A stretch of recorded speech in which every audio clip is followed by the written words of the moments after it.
c'est Trancoma Biof. Mes chers abonnés, bienvenue dans cette nouvelle capsule qui a pour objectif d'expliquer le mot la symbiose. Donc, on a pris la prédation, le parasitisme, le commensalisme, la coopération, la compétition. Qu'est-ce que c'est la symbiose? Donc, je vais me baser sur ce texte suivant pour dégager la notion de la symbiose. Si vous voyez avec moi sur la petite photo, ce sont des fourmis blancs que je vais nommer les termites. Donc ça, ce sont des termites surnommés parfois les fourmis blanches. Ce sont des insectes.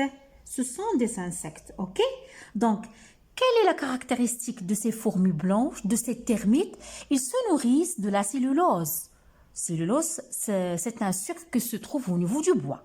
Ils se nourrissent de la cellulose. C'est un sucre complexe. Ok, c'est un sucre complexe, composé, c'est-à-dire sucre mu'aqqad. Donc, des protozoaires, des protozoaires vivent dans l'intestin des termites.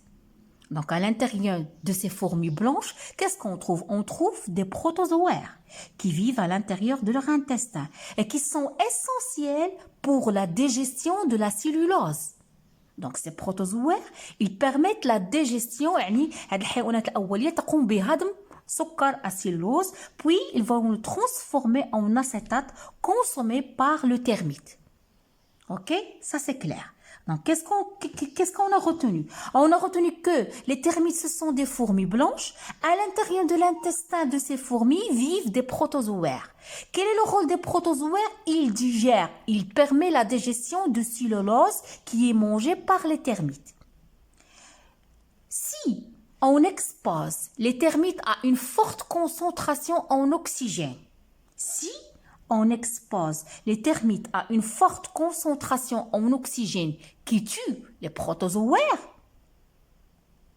mais les termites, ils restent vivants, qu'est-ce qui arrive? Celui-ci, c'est-à-dire les termites, il meurt quelques jours plus tard de faim. C'est-à-dire, si on tue les protozoaires qui vivent à l'intérieur de l'intestin des termites, les termites, elles vont mourir. Donc, le rôle qu'on peut dégager de cette relation, mes chers élèves, que en présence des protozoaires, le cellulose mangé par les termites, il va diminuer. C'est-à-dire que les protozoaires qui se trouvent dans l'intestin des termites, qu'est-ce qu'ils font?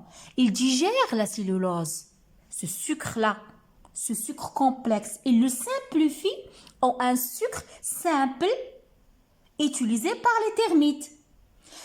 Si on élimine les termites, si on élimine les protozoaires, donc les termites, ils vont mourir. C'est-à-dire, on déduit que la relation entre les protozoaires et les termites, c'est une relation obligatoire pour les deux. Si je élimine les protozoaires, les termites, ils vont mourir. Si j'élimine les termites, les protozoaires aussi, ils vont mourir.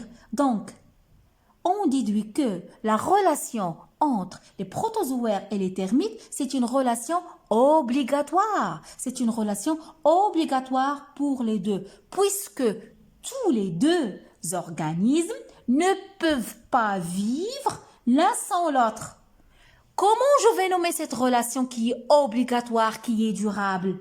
C'est une relation appelée la symbiose.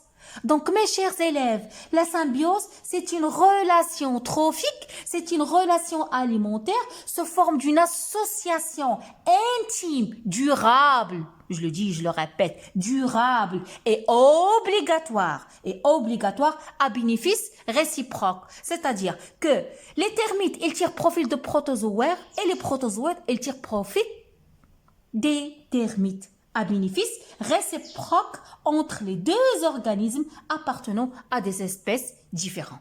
Donc, c'est clair?